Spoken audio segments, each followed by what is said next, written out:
मेरा नाम प्रियांश जैन है और मैं आपसे इतिहास विषय पर चर्चा करने के लिए उपस्थित हुआ हूं दोस्तों। तो आइए पहले कुछ जानकारी इंट्रोडक्शन देख लेते हैं, उसके बाद अपने लेक्चर को अपन आगे बढ़ाएंगे।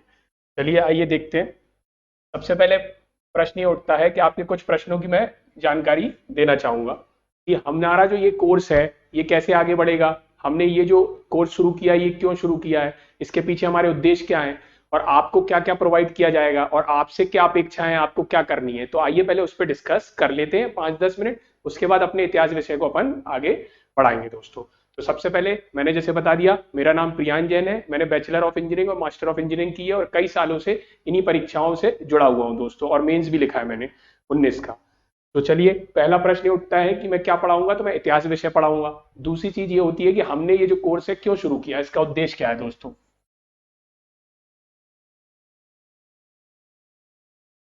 हमारे दो उद्देश्य हैं इस कोर्स को शुरू करने के, हमारे दो उद्देश्य हैं। पहला उद्देश्य ये है कि हम निशुल्क ज्यादा से ज्यादा विद्यार्थियों तक ज्ञान को पहुंचाना चाहते हैं, ताकि कोई भी ग्रामीण पृष्ठभूमि का या कोई भी जिसको आवश्यकता है और उसको ये चीज पहुंच जाए, ताकि उसकी जो परीक्षा पास करने की संभावना है वो और बढ़ जाए, वो संसाधनों की कमी के कारण कहीं अपनी सफलता को प्राप्त करने से रह ना जाए दोस्तों। इसलिए हमारा इनिशिएटिव है। दूसरा उद्देश्य है कि ये कोर्स आपके किस किस काम में आएगा, आपकी किन किन परीक्षाओं में काम में आएगा दोस्तों। तो ये आपकी हर परीक्षा में काम आएगा जहां इतिहास विषय आता है दोस्तों। प्राचीन, मध्यकालीन और आधुनिक तीनों में ही पढ़ाऊंगा, और ये आपकी भारत की जितनी भी परीक्षा होती हैं जहां इतिहास काम आता है वहां पे कोर्स काम आएगा दोस्तों। जैसे आप देखेंगे पीएससी, व्यापम, पटवारी, इस तरीके से ऑल इंडिया लेवल की जितनी परीक्षाएं हैं उन सब में आपका ये काम आएगा दोस्तों। उसके बाद दूसरी चीज कि हम आपको क्या प्रोवाइड करेंगे, तो हम आपको इस कोर्स की पीडीएफ प्रोवाइड करेंगे, और आपसे इतनी अपेक्षा है कि आप उसका बार बार क्या करें, रिवीजन करें। बार बार क्या करेंगे, रिवीजन करेंगे। जितना ज्यादा रिवीजन करेंगे आपके सफलता की संभावना उतनी ज्यादा बढ़ जाएगी दोस्तों, है ना। और 3-4 चीजें आपको याद रखनी है। पहली, अपने जो कोर्स है, जो आप जिसकी तैयारी कर रहे हैं, उसका सिलेबस आपको अपने साथ रखना है। वो आपकी बाउंड्री को तय करता है, वो आपकी बाउंड्री को तय करता है कि आपको कितना पढ़ना और कितना नहीं पढ़ना है, या क्या छोड़ना और क्या पढ़ना है। नहीं तो इतिहास इतना बड़ा सब्जेक्ट है कि आप इतिहास पढ़ने में ही कई सालों निकाल देंगे, लेकिन उससे आपकी सफलता सुनिश्चित नहीं होगी। इसलिए अपनी बाउंड्री तय करने के लिए पहली की है सिलेबस, दूसरी की है आपको ज्यादा से ज्यादा रिवीजन करना है पीडीएफ का। जो भी हम पीडीएफ प्रोवाइड करें या कोई भी एक किताब का, आपको 10 से 20 बार रिवीजन करना है दोस्तों। और वैसे भी मार्केट में इतने संसाधन और कंटेंट उपलब्ध है, बस दिक्कत कहाँ आ रही है, पढ़ने में, रिवीजन में। जैसे फॉर एग्जाम्पल, यदि आप पेपर में पहुंचे और आपको क्वेश्चन आया कि ओमकारेश्वर कहाँ है, तो आप खंडवा खरगोन में कंफ्यूज हो जाते हैं। क्यों? क्योंकि लैक ऑफ रिवीजन है, रिवीजन की क्या है, कमी है दोस्तों। तो आपको ज्यादा से ज्यादा रिवीजन करना है। अब रही तीसरी बात, इतिहास। तो इतिहास को सब क्या बोलते हैं, एक बोरिंग विषय है। कैसा विषय है, बोरिंग विषय है दोस्तों। लेकिन इतिहास बोरिंग इसलिए क्योंकि उसको देखने का आपका दृष्टिकोण या नजरिया अलग है। आपको अब अपना दृष्टिकोण या नजरिया बदलना पड़ेगा। जैसे फॉर एग्जाम्पल, अब जैसे आपको इतिहास में मालूम, अकबर अकबर जैसे अकबर था, तो अकबर क्या था, एक महान शासक था, एक महान शासक था दोस्तों। अब अकबर को आप कैसे याद करते हैं, मुगल वंश का वास्तविक संस्थापक, इतने से इतने काल तक रहा, ये वाला कर खत्म किया, ये वाली प्रथा खत्म की। लेकिन ये फैक्चुअल हो जाता है। अकबर को थोड़ा समझिए, अकबर को थोड़ा समझिए। अकबर एक कैसा शासक था, सहिष्णु शासक था। सहिष्णु का मतलब क्या होता है, जैसे अकबर की जो राजपूत नीति थी, अकबर की जो राजपूत नीति थी, उसने राजपूतों को उनके संस्कार, संस्कृति, त्यौहार, आचार व्यवहार के साथ उनको अपने में स्वीकार किया। अपने जब उसके अकबर का दरबार लगता था तो राजपूत टीके लगा के और अन्य जाति के लोग अपने अपने धर्म के साथ आके बैठते थे, और अकबर को इससे कोई दिक्कत नहीं थी। इसको बोलते हैं सहिष्णुता। और भारत को आज सहिष्णुता की ही जरूरत है। आपको मालूम है भारतीय संविधान की प्रस्तावना में सहिष्णुता से ही एकता और अखंडता आएगी। तो अकबर को ऐसे देखना है, जैसे आप मान लीजिए आपका जो मित्र होता है, सबसे प्रिय मित्र है, उसको आपको मालूम है कि वो कैसी परिस्थिति में क्या डिसीजन लेगा या क्या निर्णय लेगा। जैसे आपको मालूम रहता है आपके जो खास दोस्त है वो किस परिस्थिति में क्या निर्णय लेंगे। इसी तरीके से आप यदि अकबर को समझेंगे तो आपको समझ आएगा कि अकबर कौन सी परिस्थिति में क्या निर्णय ले सकता है। अब जैसे एक क्वेश्चन 1000 बार आता है कि तीर्थ यात्रा कर की समाप्ति किसने की। हिंदू जो तीर्थ यात्रा पे जाते हैं, आज भी जाते हैं, तब भी जाते थे, तो हिंदुओं की जो तीर्थ यात्रा होती थी उस कर की समाप्ति किसने की। और यदि आप अकबर को समझ गए तो आपको ये रटना नहीं पड़ेगा कि अकबर ने तीर्थ यात्रा कर की समाप्ति की थी। आपको समझ आ गया अकबर एक लिबरल शासक था, उदार शासक था। तो वो सारे धर्मों की क्या करता था, सम्मान करता था, जिसकी आज के समाज को भी जरूरत है। इसलिए अकबर एक महान शासक था क्योंकि उसके गुण महान थे, और ऐसे उसके कई गुण थे। तो ये तो मैंने एक एग्जाम्पल के तौर पर बताया। तो ऐसे यदि आप अकबर को, अकबर ब्रो, ब्रो मतलब अपना मित्र, बॉर्डर रोड ऑर्गेनाइजेशन नहीं है। एक क्लास में बोल दिया तो कोई ने बोला Border Road Organisation, science tech चल रहा, नहीं। ब्रो मतलब ब्रदर, आपकी टर्मिनोलॉजी में, जो आज समाज में टर्मिनोलॉजी चलती दोस्त यार में, वो वाला ब्रो है। तो अकबर को ब्रो समझ के पढ़ना है। तो आप अपने मित्र समझ के पढ़ेंगे तो आपको रटना नहीं पड़ेगा और इतिहास में बहुत मजा आएगा। अपन बिल्कुल कहानी को लेके आगे बढ़ेंगे दोस्तों। अब जैसे एक अभी मूवी आई पृथ्वीराज, अब सबने देखी, सबको बहुत मजा आया, लेकिन पृथ्वीराज चौहान को जब इतिहास में पढ़ते हैं तो उतना मजा नहीं आता। इसके पीछे का कारण जानिए, क्योंकि पिक्चर एक स्टोरी के फॉर्म में बताई, आपको बहुत पसंद आई स्टोरी, और आप पढ़ते हैं फैक्चुअल फॉर्म में कि पृथ्वीराज ने तराइन का युद्ध लड़ा, मोहम्मद गौरी को पहले युद्ध में हरा दिया, दूसरे युद्ध में हार गया, इस तरीके से। लेकिन इतिहास आपको बहुत अच्छी सीख भी प्रदान करता है। पृथ्वीराज पिक्चर ने क्या सीख प्रदान करी, आपको बोला है Prithvi bro, you did a very big mistake, you did a very big mistake. कौन सी मिस्टेक, अपने दुश्मनों को नहीं छोड़ना है। इतिहास ने आपको ये सिखाया कि अपने दुश्मनों को नहीं छोड़ना है। यदि पृथ्वीराज ने गौरी को पहले युद्ध में हारने के बाद हत्या कर दी होती तो आज इतिहास की दिशा और दशा कुछ और होती। तो इस तरीके से इतिहास आपको सीख भी देता है। जैसे अकबर ने आपको क्या सीख दी कि अकबर एक सहिष्णु शासक था, दूसरे धर्मों का सम्मान करता था। आज भी अपन को क्या करना है, दूसरे धर्मों का सम्मान करना है। और पृथ्वी ने क्या सीख दी, अपने दुश्मनों को नहीं छोड़ना है दोस्तों। तो इस तरीके से इतिहास को देखने का नजरिया या दृष्टिकोण बदलिए, आपकी सफलता की संभावना और बढ़ जाएगी और इतिहास आपको एक रोचक विषय लगेगा। अभी आपको एक बोरिंग विषय लगता है, वो रोचक लगेगा, और अपन बिल्कुल स्टोरी के माध्यम से पढ़ के आगे बढ़ने की कोशिश करेंगे दोस्तों। अब जैसे सिक्के आएंगे अभी साक्ष्य में, अब साक्ष्य क्या होते हैं अभी आगे बात करेंगे। तो सिक्के जब आएंगे या हड़प्पा सभ्यता आएगी तो अपन उसी काल की पृष्ठभूमि बनाने की कोशिश करेंगे। अपन सोचेंगे अपन हड़प्पा में बैठे हैं, अपन शेरशाह सूरी को पढ़ रहे हैं तो अपन सोचेंगे शेरशाह सूरी अपना भाई है, भाई क्या निर्णय लेगा, जैसे आज आपका भाई किस परिस्थिति में क्या निर्णय लेगा तो शेरशाह सूरी क्या निर्णय लेगा। इस तरीके से अपन इतिहास को बढ़ाने की कोशिश करेंगे दोस्तों। अब अपन आगे बढ़ते हैं और देखते हैं इतिहास क्या होता है। और हमारी टीम ने बेहतरीन कंटेंट बनाया है, बाइलिंगुअल कंटेंट है, बाइलिंगुअल, हिंदी में भी है अंग्रेजी में भी है। जो थोड़ी बहुत मिस्टेक हो जाती है, मनुष्य है, गलतियां हो जाती है, तो उसके लिए मैं अभी माफी चाहता हूं। जो भी कमी या खामियां लगे आप हमें कमेंट बॉक्स में बता सकते हैं, हम उसका अपनी टीम से बोल के उसका निराकरण करने की कोशिश करेंगे दोस्तों। चलिए तो अब आगे बढ़ते कि इतिहास क्या होता है दोस्तों।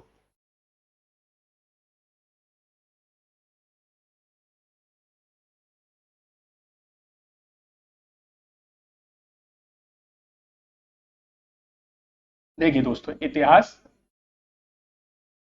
क्या होता है या इतिहास की परिभाषा क्या है। अब देखिए, जैसे ये मान लीजिए मैं आपको एक फ्लो चार्ट बता के बहुत अच्छे से समझाने की कोशिश करता हूं।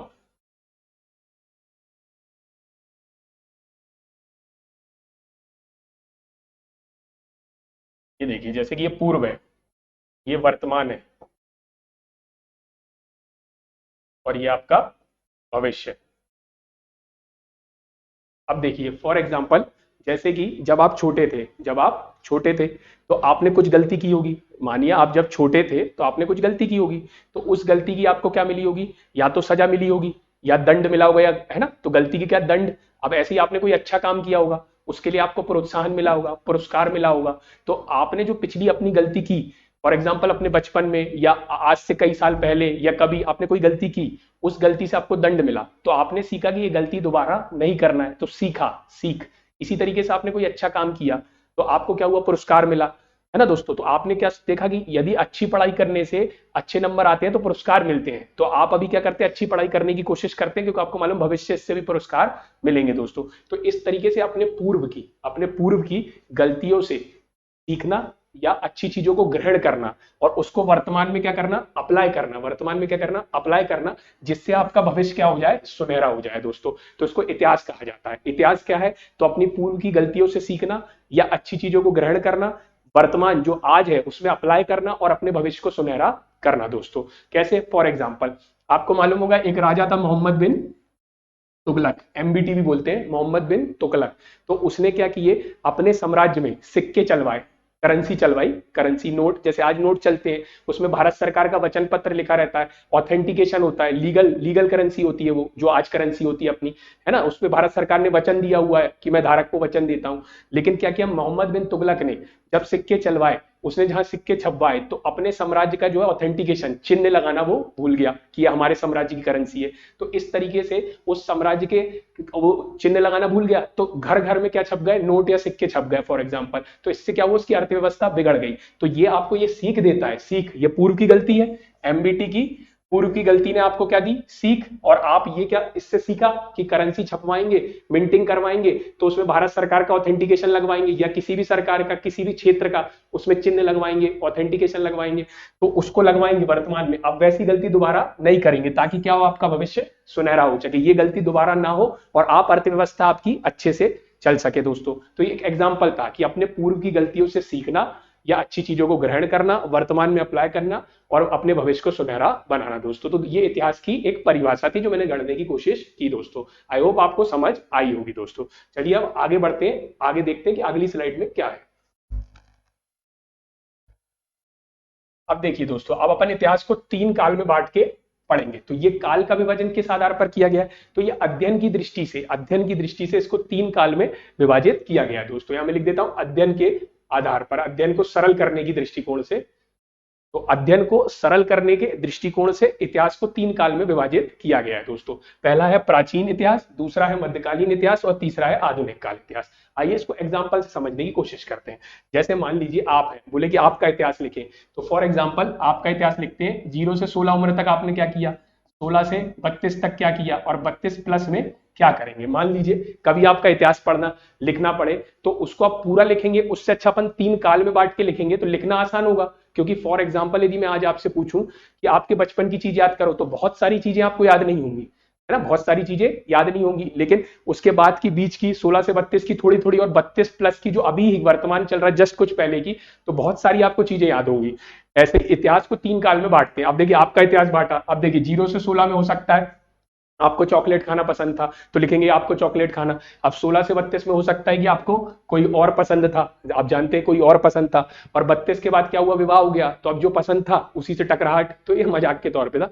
तो इस तरीके से 3 काल में बांट के अपन उस समाज की आर्थिक, राजनीतिक और धार्मिक जीवन देखने की कोशिश करते हैं दोस्तों। तो इसी टाइप क्या है, इतिहास कई हजारों साल का है, कई हजारों साल का है। अब पढ़ने में आसानी रहे, अध्ययन में सरलता रहे, इसलिए अपन ने उसको 3 काल में बांटा है। अब 3 काल में बांटा है तो कुछ तिथि होगी कि कितने से कितने तक, कितने से कितने तक। तो उसके पहले आपको 2 टर्म समझना होगा। इतिहास में जो काल निर्धारण के लिए तिथि ली जाती है उसको ईसा पूर्व और ईसवी बोला जाता है, ईसा पूर्व और ईसवी। तो अब मैं आपको समझाऊंगा कि ईसा पूर्व और ईसवी क्या होता है, फिर उसके बाद अपन वापस इस स्लाइड में आएंगे और देखेंगे कि प्राचीन काल जो है कब से कब तक था, फिर अपन देखेंगे मध्यकाल भी 2 काल में बांटा, कब से कब तक था, और फिर अपन देखेंगे कि आधुनिक काल कब से कब तक था दोस्तों। तो अपन पहले उठाते हैं प्राचीन इतिहास से, पहले अपन देखते हैं कि ईसा पूर्व और ईसवी का क्या अर्थ होता है दोस्तों।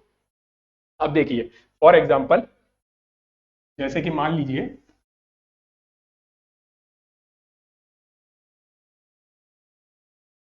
देखिए अब आइए, ये देखिए मान लीजिए, ये देखिए ये 0।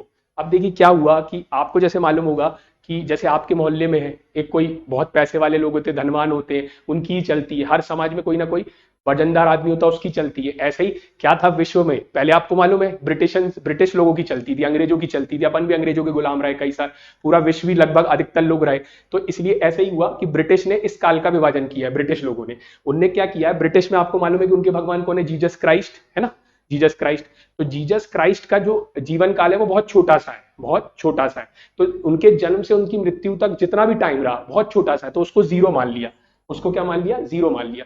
अब 0 से पहले मतलब जीसस क्राइस्ट के जन्म से पहले, इसको बोलते हैं before Christ, before Christ, BC. और इसी को हिंदी में कहते हैं ईसा पूर्व, इसी को हिंदी में क्या कहते हैं, ईसा पूर्व। अब ऐसे ही जीसस क्राइस्ट की मृत्यु के बाद मतलब एडी, एडी मतलब आफ्टर डेथ, जीसस क्राइस्ट की मृत्यु के बाद एडी आफ्टर डेथ।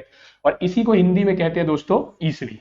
क्या कहते हैं, ईसवी। ईसा के पहले ईसा मसीह, ईसा पूर्व और ईसा के बाद ईसवी कहा जाता है। इसी को इंग्लिश में बीसी और हिंदी में एडी कहा जाता है। और अब इसी को आगे चल के जनरल भाषा में इस बीसी को बीसीई कहा जाने लगा है, BCE before common era, BCE before common era. और इसको आफ्टर डेथ ना कहते हुए अब जनरल भाषा में, सामान्य भाषा में एनो डोमिनी, एनो डोमिनी कहा जाने लगा है दोस्तों। तो अब अपन ने इस स्लाइड में क्या सीखा, ये स्लाइड बेसिक्स है दोस्तों, ये बहुत जरूरी है काल निर्धारण के लिए। तो जीसस की जन्म या जीसस का जो काल है उससे पहले, तो बिफोर क्राइस्ट, उसी को हिंदी में कहते हैं ईसा पूर्व, उसी को अब कहा जाने लगा है बिफोर कॉमन एरा। और 0 के बाद एडी आफ्टर डेथ, इसी को कहा जाने लगा एनो डोमिनी, और इसी को हिंदी में क्या कहते हैं दोस्तों, ईसवी। तो आपको ईसा पूर्व और ईसवी क्लियर हो गया होगा, जीसस के पहले और जीसस के बाद दोस्तों, उनके जीवन काल के पहले, उनके जीवन काल के बाद। अब वापस से अपन अपनी स्लाइड में देखते हैं और देखते हैं प्राचीन काल कब से कब तक था, मध्यकाल कब से कब तक था और आधुनिक काल कब से कब तक था। आइए अब देखिए, अब देखिए ये जो प्राचीन, मध्य और आधुनिक है, अब ये आप पूछेंगे कि ये तो अध्ययन की दृष्टि से है, लेकिन ये नाम किसने दिए, ये नाम किसने दिए दोस्तों? तो एक इतिहासकार थे जेम्स, जेम्स ब्रिटिश थे वो भी, क्योंकि ब्रिटिश की चलती थी, जैसे आज अमेरिका की चलती है। आज चाचा अमेरिका है, उस समय कौन थे चाचा?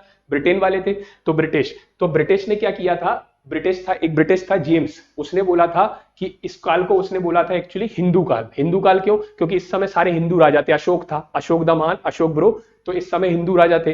फिर उसके बाद मध्यकाल में क्या थे? मुस्लिम शासक थे। और फिर आखिरी में उसने इस काल को ब्रिटिश काल में रखा था। किस में रखा था? ब्रिटिश काल में रखा था दोस्तों। तो इधर पे हिंदू राजा थे, इसलिए इसको वो हिंदू काल बोलता था, अशोक वगैरह। इधर मध्यकाल में उसने इसको मुस्लिम काल बोला था। जब आप देख सकते हैं सल्तनत काल था, मुगल काल था, अभी आगे अपन इन सब पे चर्चा करेंगे। और आधुनिक काल को उसने ब्रिटिश काल बोला था, क्योंकि औरंगजेब की मृत्यु के बाद कहीं ना कहीं परवर्ती मुगल आ गए थे और ब्रिटिश का जो है शासन स्थापित होना शुरू हो गया था, तो इसको वो ब्रिटिश काल बोलता था। ऐसा उसने क्यों किया? तो ब्रिटेन की तो आदत थी, आप जानते हो, व्हाइट मैन बर्डन थ्योरी, हम तो चाचा चौधरी हैं, हम जो बोलेंगे वही होगा।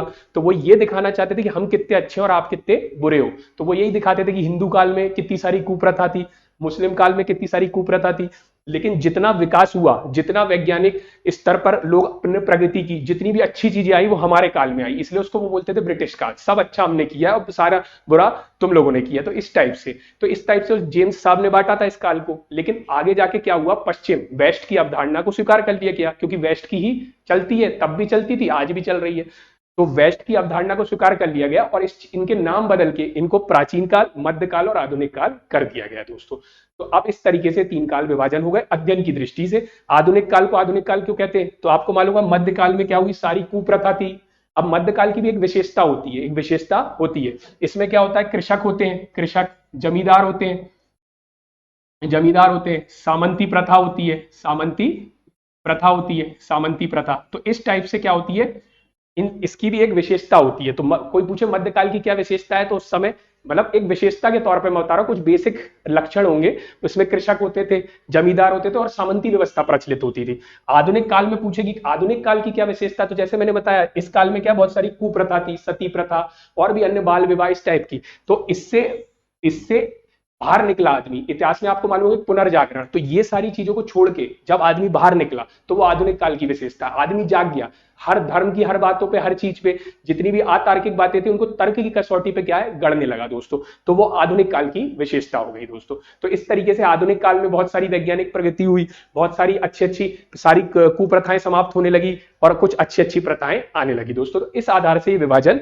किया गया है। अब अपन बस देख लेते हैं कि कितने से कितने काल तक अपन पढ़ेंगे। तो अपन सबसे पहले पढ़ेंगे प्राचीन इतिहास और इसको पढ़ेंगे अपन प्राग ऐतिहासिक काल से। लगभग आप समझ लीजिए कि पहले आपको मालूम है कि मानव क्या था, जंगलों में रहता था, जंगलों में रहता था, अपन जंगल में निवास करते थे, गुफाओं में। फिर धीरे धीरे क्या हुआ, अपन की जैसे जैसे समझ विकसित हुई, अपन ने प्रगति की, तो अपन बाहर निकल के आए, अपन ने कृषि की। कृषि करने के बाद क्या हुआ, अपन समाज में रहने लगे, समाज में रहने लगे, कृषि करने लगे। तो इस तरीके से, तो जब अपन जंगल में रहते थे अपन वहां से उठाएंगे लगभग 10,000 ईसा पूर्व से, 10,000 ईसा पूर्व से, और फिर अपन कहां तक पहुंच जाएंगे, हर्षवर्धन तक। किसके काल तक जाएंगे, हर्षवर्धन। हर्षवर्धन एक बहुत महान शासक था, अपन आगे देखेंगे। बोलते हैं कि हर्षवर्धन इतना बड़ा दानी था कि दान करने के क्रम में उसने अपने आभूषण तक दान कर दिए थे। इस टाइप का कथन हर्षवर्धन के लिए एक भारी यात्री आया था, उसने बताया था हर्षवर्धन के लिए। तो हर्षवर्धन हो जाएगा। तो अब अपन इसमें क्या क्या देख लेंगे, तो इसमें अपन देख लेंगे पाषाण काल, फिर उसके बाद सिंधु सभ्यता, उसके बाद अपन मौर्य काल में आ जाएंगे, फिर अपन मौर्योत्तर काल में आ जाएंगे और फिर अपन हर्षवर्धन में आ जाएंगे। हर्षवर्धन मतलब पुष्यभूति वंश में स्टार्ट हो जाएंगे। पुष्यभूति वंश का था, हर्षवर्धन एक शासक था उस वंश का। तो अभी अपन आगे सब देखने की कोशिश करेंगे। फिर अपन पूर्व मध्य काल में आ जाएंगे, तो ये 650 ईस्वी, अब 650 ईस्वी से 1200 ईस्वी तक, इसको राजपूत काल कहा जाता है। इसमें बहुत सारे वंश देखेंगे, मोखरी वंश, गढ़वाल वंश, गुर्जर प्रतिहार वंश, है ना, इस टाइप से चंदेल वंश। तो इस टाइप के सारे वंश यहाँ देखने की कोशिश करेंगे दोस्तों।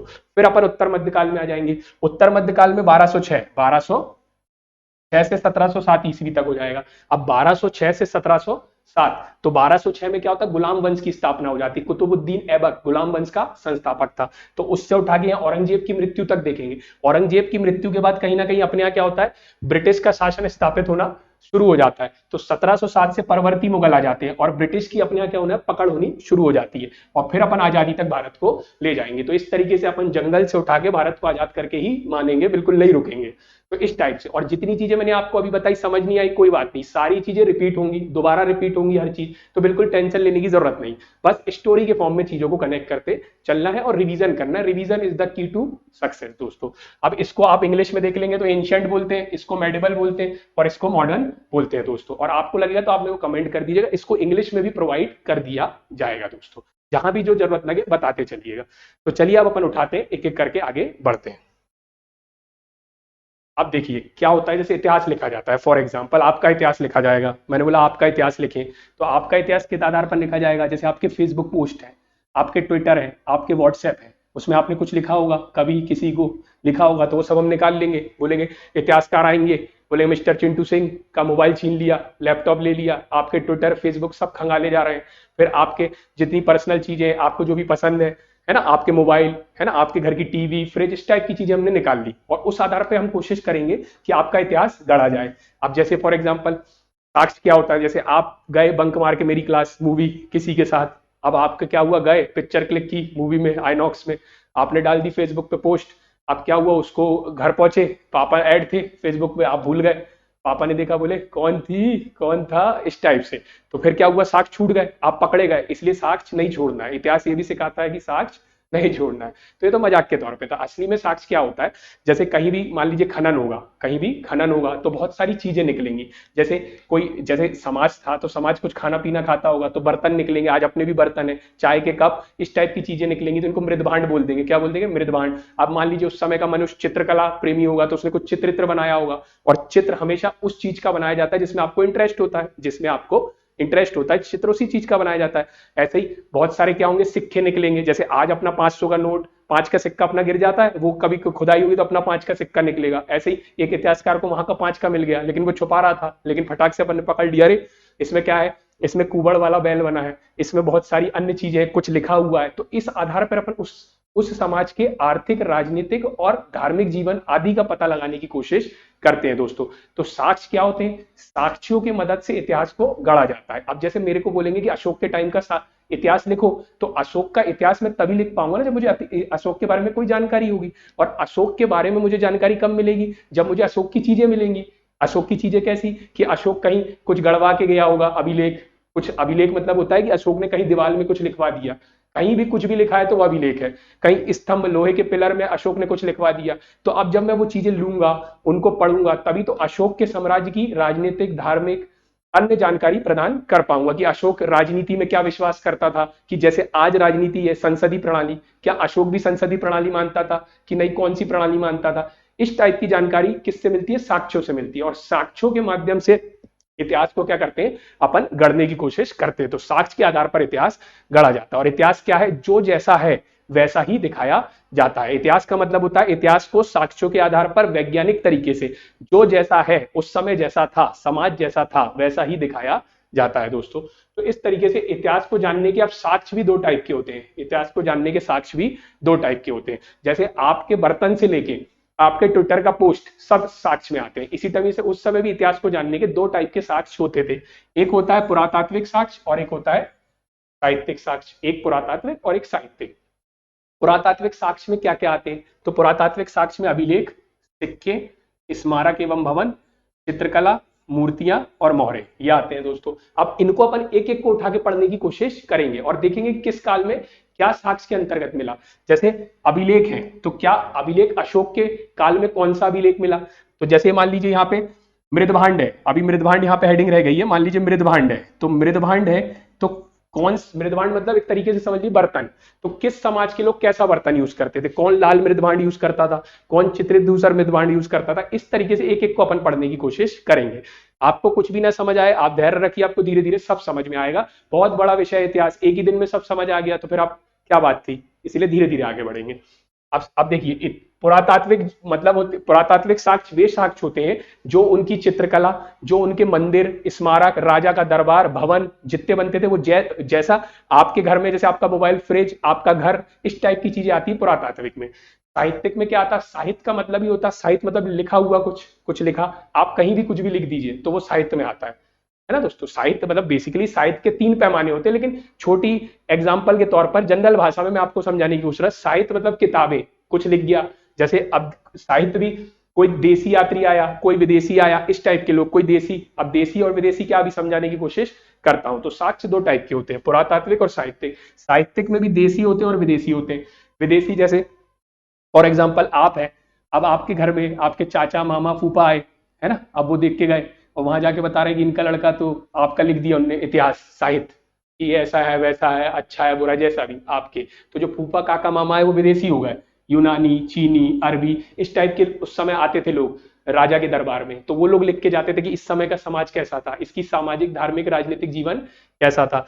फिर आता है देसी साहित्य। देसी साहित्य मतलब आपके पापा मम्मी, आपके भाई बहन, आपके बारे में जो इतिहास लिखेंगे कि आप कैसे हैं, क्या पसंद है, कैसे रहते हैं, इस टाइप की चीजें आ जाती है देसी में। अब देसी में भी 2 हो जाते हैं, धार्मिक और गैर धार्मिक। धार्मिक मतलब जैसे उस समय जो था धर्म, बौद्ध धर्म, जैन धर्म, उनने उस समय समाज के बारे में क्या लिखा, या उनने जो अपनी धार्मिक पुस्तकें लिखी उससे अपन कोशिश करते जानने की कि उस समय समाज कैसा था। तो धार्मिक को भी 2 भाग में बांट सकते हैं, धार्मिक में कुछ ब्राह्मण वाला और कुछ ब्राह्मणेतर। ब्राह्मण मतलब ब्राह्मण धर्म के नजरिए से लिखा गया, ब्राह्मणेतर मतलब जैन और बुद्ध, ब्राह्मण के अलावा धर्म, तो ये ब्राह्मणेतर हो जाएगा और ये ब्राह्मण हो जाएगा, है ना दोस्तों। इसी के बाद फिर कुछ गैर धार्मिक भी देख लेंगे, और विदेशी में तो यूनानी, चीनी और अरबी, चाचा मामा और फूफा, इस टाइप से अपन का लेक्चर आगे बढ़ेगा। तो अभी मैंने आपको क्या बताया, इतिहास क्या होता है, फिर मैंने आपको बताया साक्ष्य क्या होते हैं। फेसबुक साक्ष्य नहीं छोड़ना है, बंक मारने का पापा पकड़ लेंगे, तो इस टाइप की चीजें अपन ने पढ़ ली। अब अपन पुरातात्विक साक्ष्य में पहला पॉइंट उठाएंगे अभिलेख, पहला पॉइंट उठाएंगे अभिलेख, सॉरी पुरातात्विक साक्ष्य में पहला है मृदभांड, सॉरी मृदभांड है।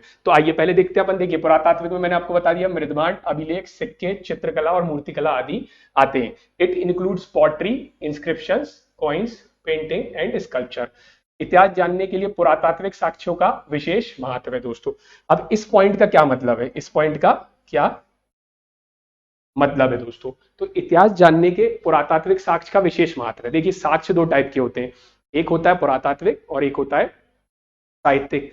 पुरातात्विक साक्ष्य जैसे मान लीजिए अभी कुछ स्मारक भवन, कुछ अभिलेख, अशोक कुछ अभिलेख लिखवा के गया लोहे में गढ़वा के, अब और मान लीजिए कुछ सिक्के, सिक्के मिले, उस समय के सिक्के कैसे लोगों को पसंद थे, सिक्के मिले, इस टाइप की जो चीजें होती है इनसे मानव का छेड़छाड़ करना संभव नहीं है। जैसे फॉर एग्जाम्पल यदि आपका घर है, आपका मंदिर है, तो उसको कैसे बदल सकता है कोई भी आदमी, लेकिन एक कोई साहित्यिक कृति लिखी है, मान लीजिए किताब है, किताब, उस किताब के 2 पन्ने फाड़ के 2 पन्ने जोड़ना आसान होता है, इसलिए जो साहित्यिक स्रोत है उसमें मानव के हस्तक्षेप की संभावना अधिक होती है। और पुरातात्विक साक्ष्य में, पुरातात्विक साक्ष्य में मानव के हस्तक्षेप की संभावना नगण्य होती है, इसलिए पुरातात्विक साक्ष्यों को इतिहास लिखने के लिए सबसे ज्यादा ऑथेंटिकेटेड और सबसे ज्यादा लीगल माना जाता है। इसलिए लिखा है archaeological evidence is of special importance to know history. आपको क्यों का आंसर मिल गया होगा, क्यों, क्योंकि इसमें मानव हस्तक्षेप की गुंजाइश नगण्य होती है दोस्तों। अब अपन आगे बढ़ते हैं और पहला पुरातात्विक साक्ष्य क्या पढ़ रहे हैं, याद रखना पुरातात्विक साक्ष्य 2 टाइप के होते हैं, पुरातात्विक और साहित्यिक। तो अपन पुरातात्विक के अंदर पहला क्या पढ़ने वाले हैं, अब मृदभांड, मृदभांड।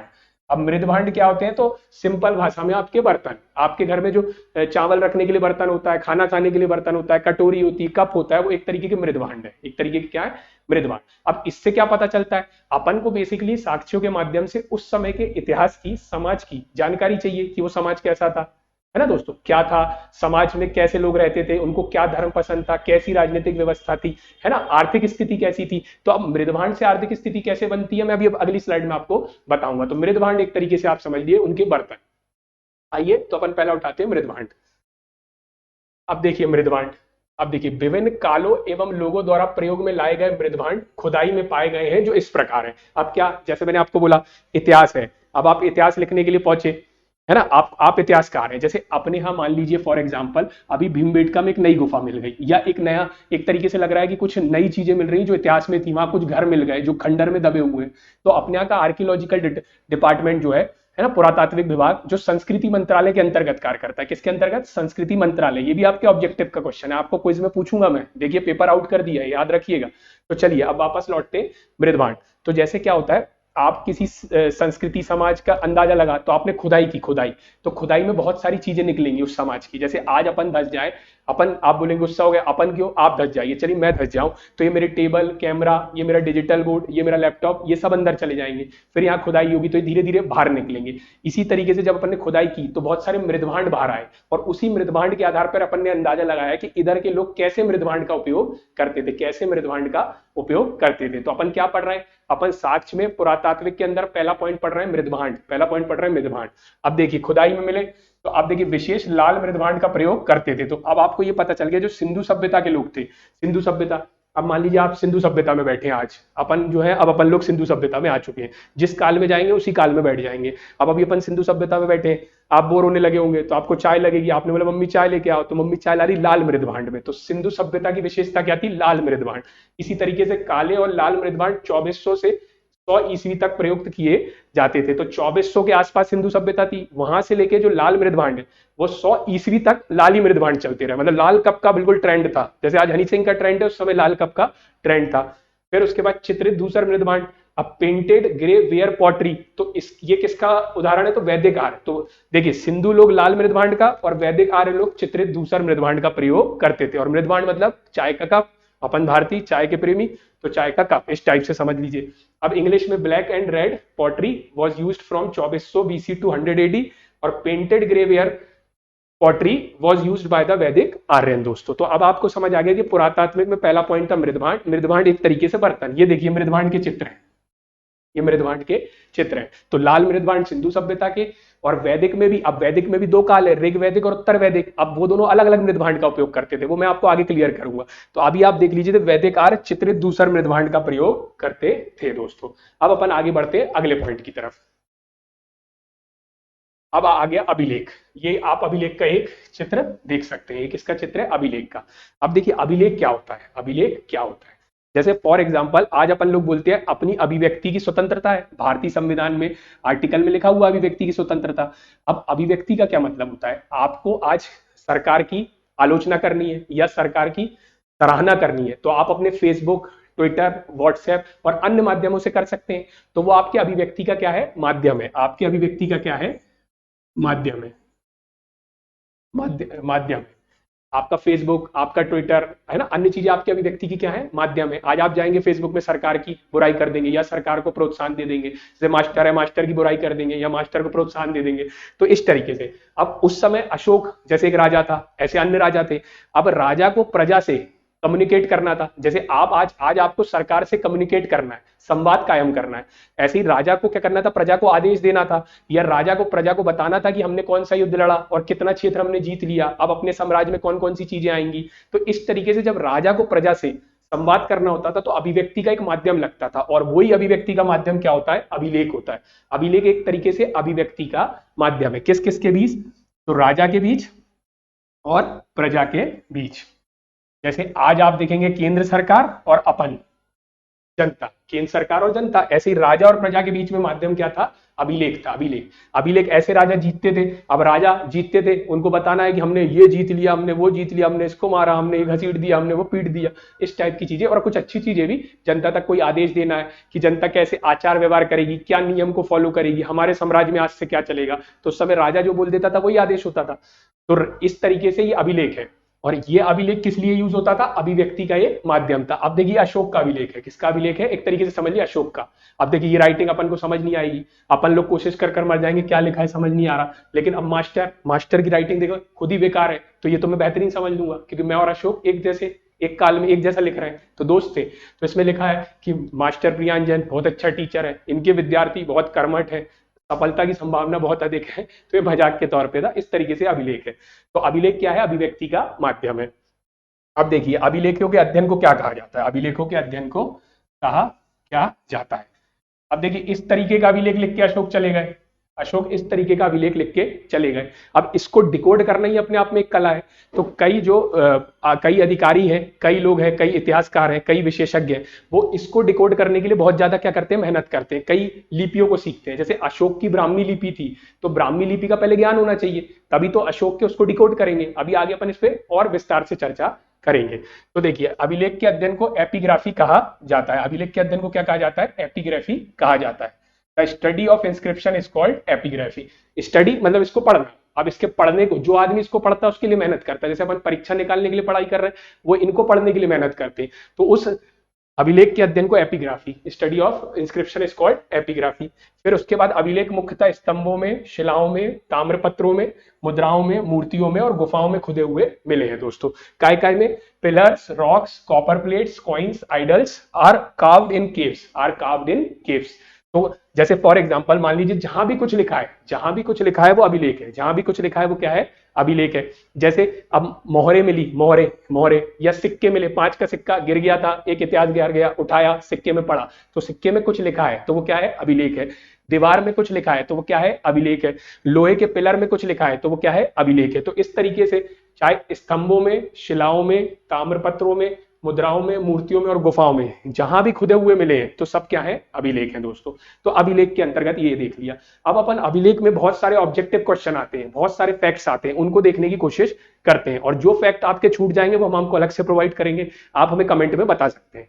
चलिए तो आगे बढ़ते हैं। अब देखिए, अब पूछेंगे कि सबसे 1000 बार पूछ चुका है ऑब्जेक्टिव में कि सबसे प्राचीन अभिलेख कौन सा है? सबसे प्राचीन मतलब सबसे पुराना अभिलेख कौन सा है? 1000 बार पूछ चुका है। अब देखिए, जैसे ही आप पहुंचे, आपने देखा अभिलेख, अपन ने पढ़ने की कोशिश की, अपन लोग सब मिलके पढ़ रहे हैं। अब अपन बोगज को ही हो गए, बोगज मतलब समझ नहीं आ रहा क्या लिखा है, पहला अभिलेख आया सामने और कुछ समझ नहीं आ रहा, तो देखिए ट्रिक बन गई। सबसे प्राचीन अभिलेखों में मध्य एशिया, ईरान के बोगस काई अभिलेख 1400 बीसी के हैं दोस्तों। जैसा मैंने आपको बताया, बोगस कुछ समझ ही नहीं आ रहा, जैसे पेपर आता है पढ़ के जाते लेकिन कुछ समझ ही नहीं आता है एग्जाम्पल के तौर पे, तो सबसे प्राचीन अभिलेखों में मध्य एशिया, ईरान के बोगस कई अभिलेख 1400 बीसी के हैं दोस्तों। इंपॉर्टेंट फैक्ट है, 1 लाख बार पूछ चुका है दोस्तों।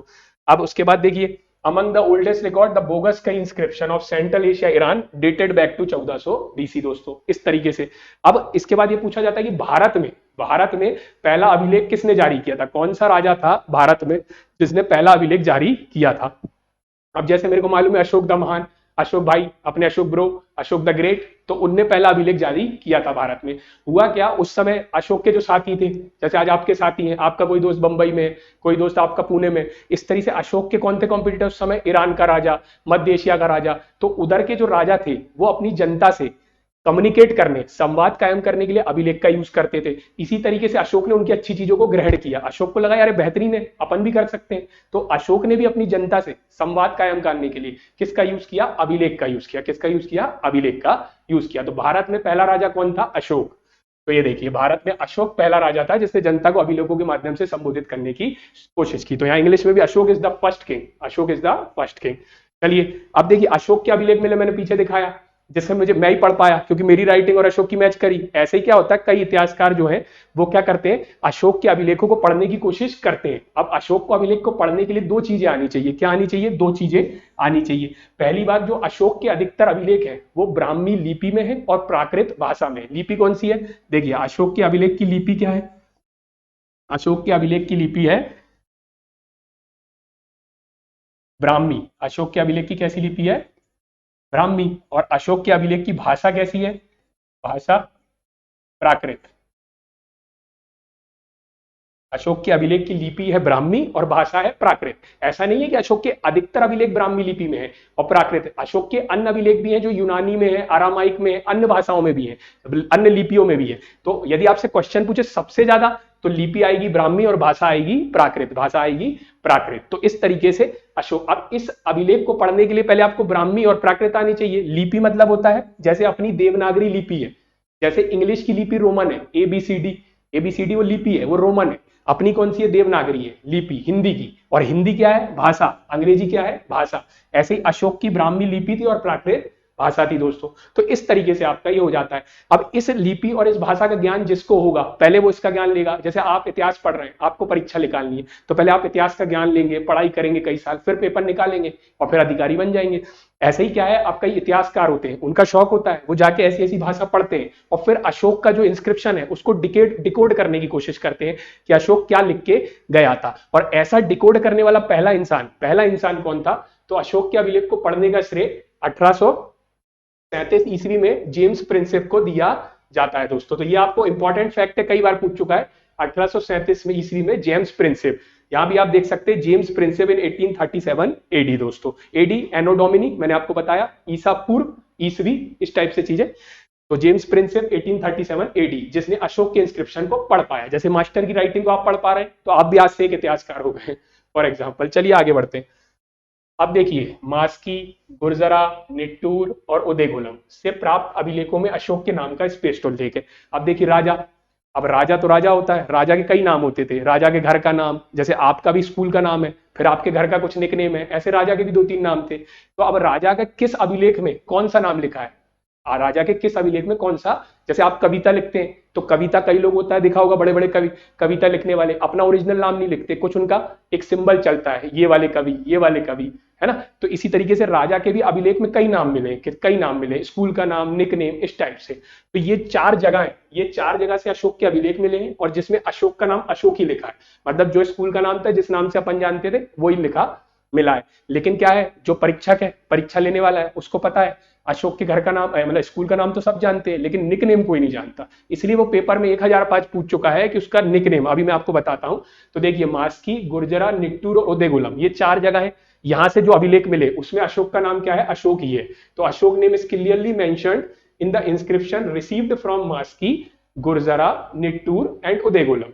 ठीक है दोस्तों। अब देखिए तथा अन्य अभिलेख, अन्य अभिलेखों में उसे देवाना पिया पीदसी, देवों का प्यारा कहा गया है दोस्तों। देवाना पियदसी, बिलोव्ड ऑफ द गॉड्स। तो इस तरीके से अशोक, ये पूछा जाता है कि देवाना पियदसी किसका नाम है, ए अकबर, बी अशोक, सी मोहम्मद बिन तुगलक, डी शेरशाह सूरी। तो आपको पता होना चाहिए किसका नाम है, अशोक का। तो परीक्षक को मालूम है कि ये निकनेम कोई नहीं जानता, इसलिए अपन को निकनेम याद रखना है। अशोक को तो सभी जानते हैं, अशोक द महान, अशोक द ग्रेट। चलिए अब देखिए गैर सरकारी लेखों में यवन राजदूत हेलियोडोरस का वेसनगर विदिशा से प्राप्त गरुड़ स्तंभ लेख विशेष रूप से उल्लेखनीय है दोस्तों।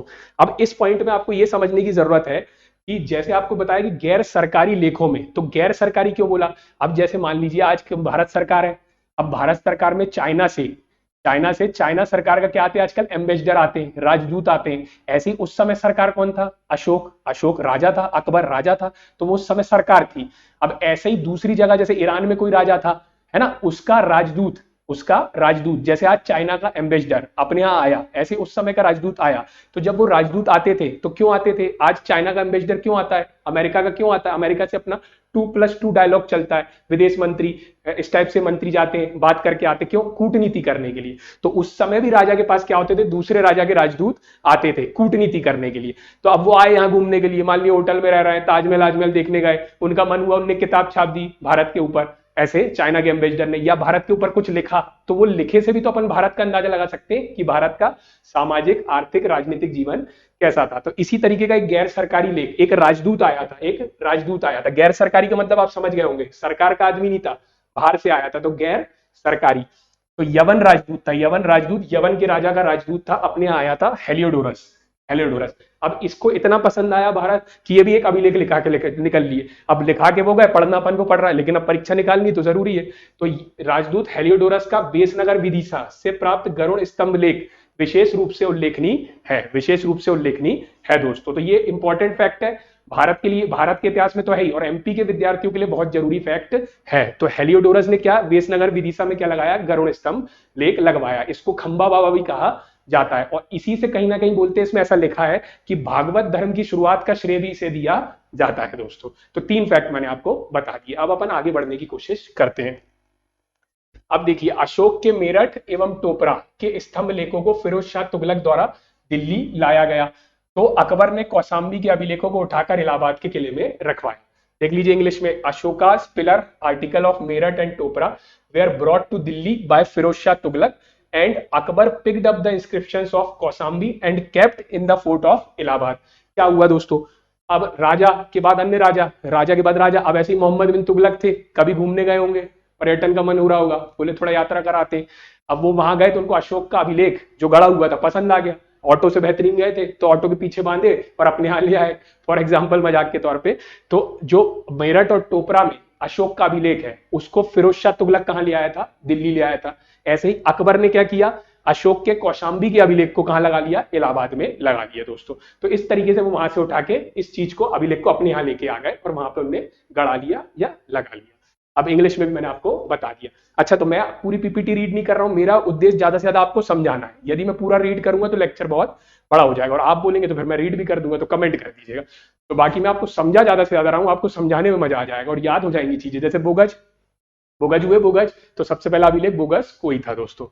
अब आगे बढ़ते हैं। अब देखिए कुछ महत्वपूर्ण अभिलेख हैं और राजा हैं। तो यहाँ राजाओं के नाम है, यहाँ ये यहाँ अभिलेख का नाम है, यहाँ राजाओं के नाम है, और यहाँ उस अभिलेख के बारे में जानकारी, कि उस अभिलेख में क्या विषय के बारे में जानकारी दी गई है दोस्तों। आप बोलेंगे तो इसको इंग्लिश में भी प्रोवाइड कर दिया जाएगा दोस्तों। ठीक है, इतिहास में एक्चुअली क्या अधिकतर हिंदी के वर्ड को इंग्लिश में लिख दिया जाता है, लेकिन आप बोलेंगे तो मैं प्रोवाइड कर दूंगा। तो ये देखिए, ये अभिलेख का नाम है। तो पहला अभिलेख हो गया जूनागढ़ अभिलेख।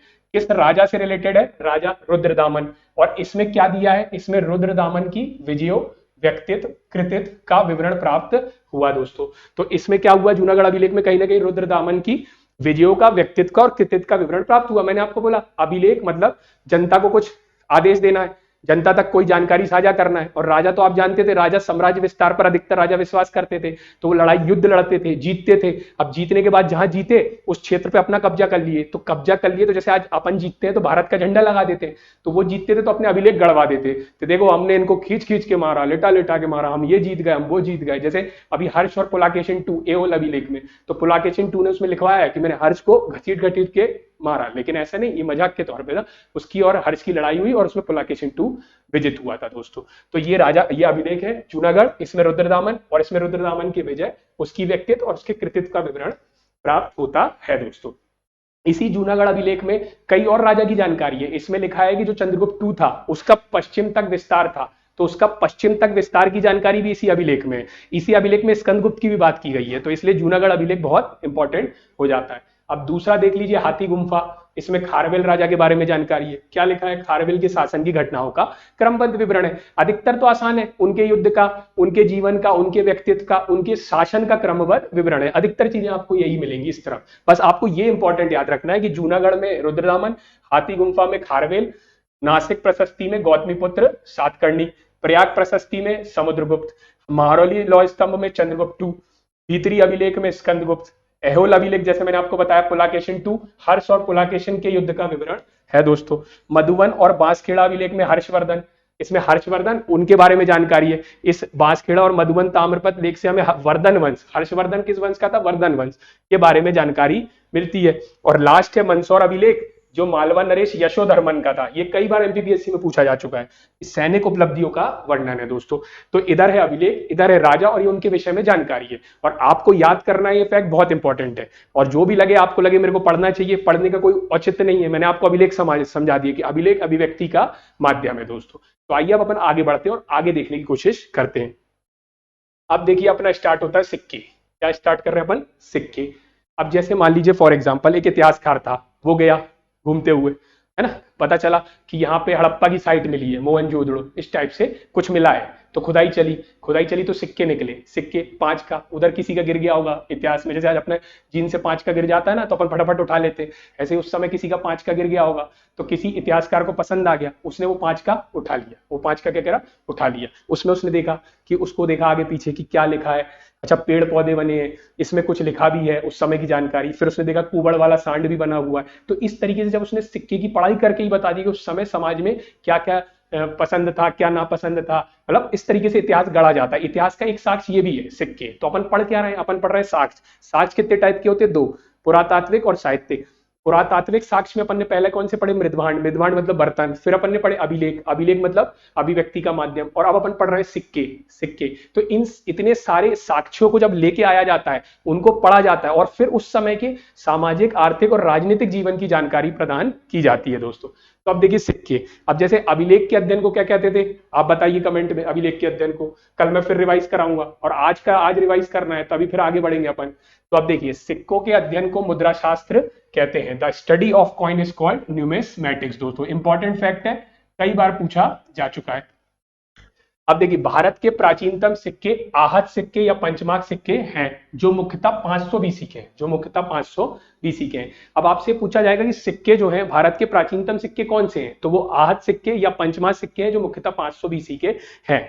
अब दोस्तों देखिए क्या होता है, आज जैसे आप मानिए अर्थव्यवस्था में आप पढ़ते हैं कि क्या होता है, पहले क्या था, विनिमय का जो साधन था वो बार्टर सिस्टम था, बार्टर सिस्टम। जैसे फॉर एग्जांपल मेरे पास टमाटर है, आपके पास गेहूं है, तो मैं आपको टमाटर दूंगा और आप मुझे गेहूं देंगे। लेकिन इसमें ये है कि मेरे पास टमाटर तो मुझे गेहूं की जरूरत हो, और आपके पास गेहूं है तो आपको टमाटर की जरूरत हो, तो इसको बोलते हैं दोहरा संयोग। तो शुरुआत में जब इतिहास चालू हुआ तो लोगों ने वस्तु विनिमय प्रणाली का उपयोग किया बार्टर करने के लिए। लेकिन क्या हुआ, उसमें दिक्कत आने लगी, उसमें दोहरा संयोग चाहिए जो जरूरी नहीं है। आप इसको अर्थव्यवस्था में और विस्तार में पढ़ेंगे, मैं आपको छोटा सा परिचय दे रहा हूं। तो वस्तु विनिमय प्रणाली, अब क्या हुआ, आगे जाके ये समझ आया कि वस्तु विनिमय प्रणाली में दिक्कत है, तो फिर सिक्कों का आविष्कार हुआ।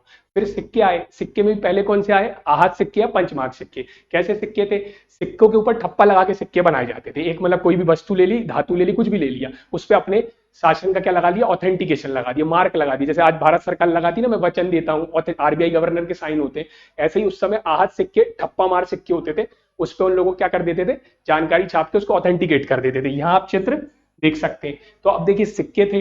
अब सिक्के भी क्या होता है, जैसे समय समय आगे बढ़ता है तो आदमी तकनीक में प्रगति करता जाता है। जैसे अपन सब भी देखिए कहां से शुरू किए थे, आज कहां पहुंच गए। आज अपन ने मॉल, बिल्डिंगे, नगरीकरण, शहरीकरण सब कर डाला।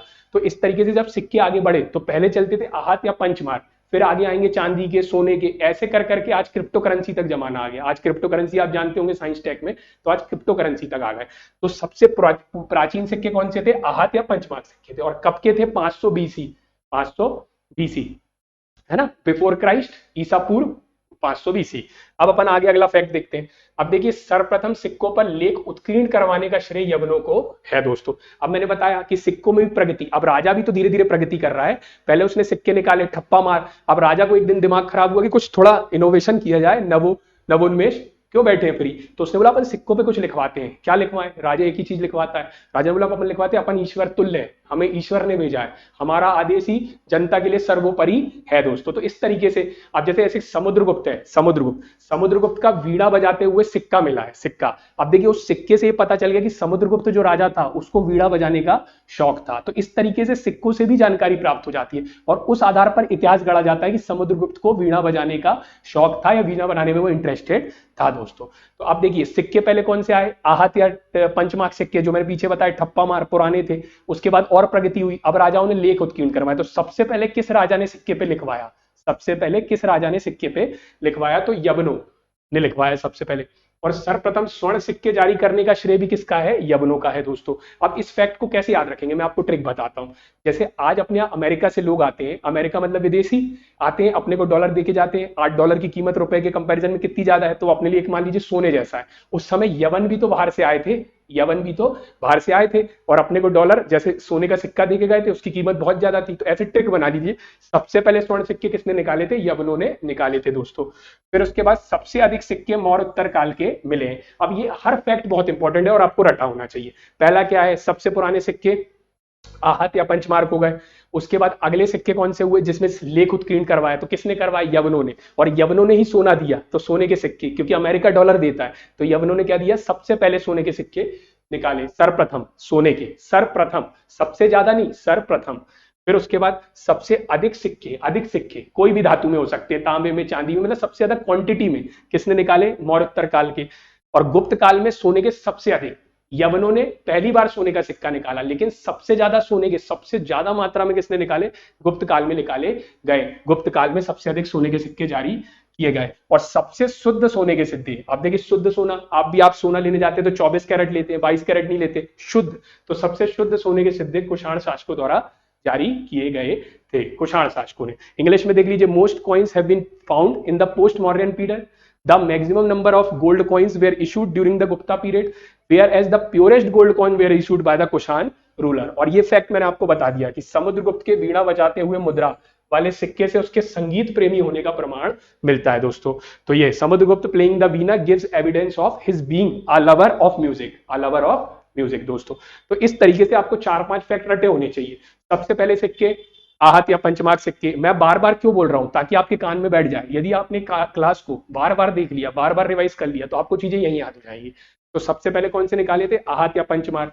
उसके बाद कौन से आए, लिखवाया किसने सबसे पहले, यवनों ने। यवन कहां से आए थे, बाहर से, जैसे अमेरिका से बाहर से लोग आते हैं तो डॉलर, तो उनने सबसे पहले सोने के सिक्के निकाले थे। लेकिन सबसे ज्यादा मात्रा में सोने के सिक्के किसने निकाले, गुप्त। अब देखिए जो आदमी सबसे ज्यादा मात्रा में सोने के सिक्के निकलवा रहा है, आज यदि सबसे ज्यादा सोने के सिक्के बटने लगे तो अपन पहले लाइन में खड़े होंगे। तो उस समय उस समाज की आर्थिक स्थिति कितनी मजबूत थी, इसलिए गुप्त को स्वर्ण युग कहा जाता है, क्योंकि उनने इतना ज्यादा पैसा था उनके पास, इसलिए उनने कला को संरक्षण दिया, उनने बहुत सारे आविष्कार करवाए, उनने बहुत सारी अन्य चित्रकला और बहुत सारे विद्वानों को संरक्षण दिया। तो अभी आप रटते हैं, रटना नहीं है, समझना है कि उनकी आर्थिक स्थिति मजबूत थी। आज आप एक दिहाड़ी मजदूर से बोलेंगे कि चलो चित्रकला करते हैं, गाना बजाना करते हैं, वो नहीं जाएगा क्योंकि उसका पेट नहीं भरा है, तो भूखे पेट भजन न होवे। लेकिन गुप्त सबसे ज्यादा सोने के सिक्के निकाल रहे हैं, इसलिए उनने अन्य कला को संरक्षण दिया, क्योंकि उनके पैसे से पेट भरा हुआ था दोस्तों। तो इस तरीके से गुप्त काल हो गया। फिर कुषाण ने शुद्ध निकाले, कुषाण ने शुद्ध, और समुद्रगुप्त ने वीणा बजाते हुए सिक्का निकाला था, जिससे पता चलता है कि वो संगीत प्रेमी था दोस्तों। अब अपन आगे बढ़ते हैं। अब आता है अपना चित्रकला। अब अपन इधर से कल पढ़ने की कोशिश करेंगे। अभी शुरू में अपन ने क्लास को क्या रखा है, धीमा रखा है, धीरे धीरे अपनी क्लास स्पीड पकड़ेगी। अभी सिर्फ आपको बेसिक बेसिक टर्मिनोलॉजी बताई जा रही है। तो अब आप देखिए आज क्या क्या पढ़ा अपन ने। सबसे पहले आपको सिलेबस का ध्यान रखना है, दूसरी चीज आपको ज्यादा से ज्यादा रिवीजन करना है, तीसरी चीज आपको क्या बताया, इतिहास क्या होता है। तो अपने पूर्व की गलतियों से अच्छी चीजों को ग्रहण करते, गलतियों से सीख के अच्छी चीजों को ग्रहण करके वर्तमान में अप्लाई करके अपने भविष्य को सुनहरा करना है। ठीक है दोस्तों। चौथी चीज आपको मैंने क्या बताई, फिर अपन ने उठाया कि इतिहास को 3 काल में बांटा जा सकता है, जैसे आपका काल बांटा, और उसमें भी बताया कि साक्ष्य नहीं छोड़ना है, क्योंकि साक्ष्य छोड़ेंगे पापा पकड़ लेंगे। तो इतिहास को 3 काल में बांटा। फिर उसके बाद अपन आगे बढ़े साक्ष्य। साक्ष्य मतलब जिनके मदद से, ठोस ऑथेंटिकेटेड प्रूफ, जिनके मदद से समुद्रगुप्त वीणा बजाता है इसका प्रूफ मिले। तो किससे मिला, सिक्के से। तो कल अपन बोलेंगे कि समुद्रगुप्त वीणा बजाता था, तो लोग बोलेंगे इसका प्रूफ बताओ, तो अपन बताएंगे सिक्के, ये सिक्के में दिखाया कि वो। तो इस तरीके से कुछ साक्ष्य के आधार पर इतिहास गढ़ा जाता है। तो अपन ने साक्ष्य उठाए। साक्ष्य 2 टाइप के थे, पुरातात्विक और साहित्यिक। पुरातात्विक में अपन ने 3 साक्ष्य पढ़े आज। सबसे पहले अपन ने क्या पढ़े, मृदभांड मतलब बर्तन, अभिलेख मतलब राजा अभिव्यक्ति का माध्यम, और तीसरा पढ़े सिक्के। इसमें कुछ फैक्ट पढ़े। तो आप इसको बार बार रिवाइज करिए और कल आइए, कल फिर से रिवीजन होगा और फिर यहां से अपनी क्लास आगे बढ़ेगी। चलिए दोस्तों, यदि आपको लेक्चर पसंद आया तो ज्यादा से ज्यादा जिन बच्चों को जरूरत है उन तक पहुंचाइए। Okay, thank you.